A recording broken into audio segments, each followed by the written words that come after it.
to the farmer's daughter. I'm a God-fearing, hard-working combine driver, hogging up the road on my plower, chugga-lugga-lugging 5 miles an hour on my international harvester.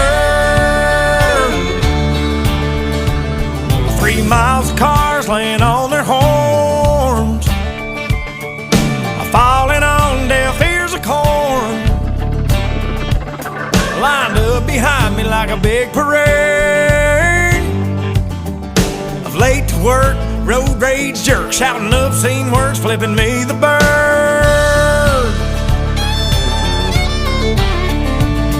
Well, you may be on a state paved road, but that blacktop runs through my payload.